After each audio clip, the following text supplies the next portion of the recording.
બનાસકાંઠા જિલ્લાના દાંતા તાલુકાના દાગડિયા ગામ નજીક સાબરમતી નદીમાં અચાનક પાણીની સપાટી વધતા 8 લોકો ફસાઈ ગયા હતા. લોકો પશુઓને ચરાવવા માટે નદી કિનારે ગયા હતા. ચામુંડા માતાના મંદિર નજીક નદીના પટમાં લોકો ફસાયાની જાણ થતા ગ્રામજનો એકત્રિત થયા હતા.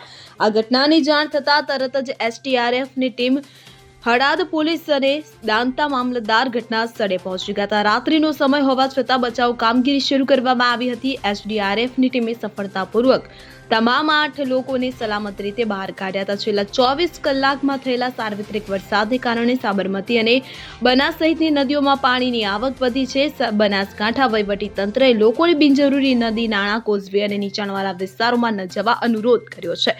તો સ્થાનિક વહીવટી તંત્ર અને બચાવ ટીમોએ સંકલન સાંધીને આ સફળ બચાવ કામગીરી પાર પાડી હતી. એસડીઆરએફના જવાનોની બહાદુરીભરી કામગીરીથી કોઈ જાનહાનિ થવા પામી ન હતી. અરવિંદ અગ્રવાલ સાથે CN24 ન્યૂઝ અંબાજી. હવે જુઓ દેશ દુનિયાની તમામ ખબરો તમારી આંગળીના ટેરવે. ઉઠાવો મોબાઈલ અને Google Play Store પરથી ડાઉનલોડ કરો અમારી CN24 ન્યૂઝ મોબાઈલ એપ.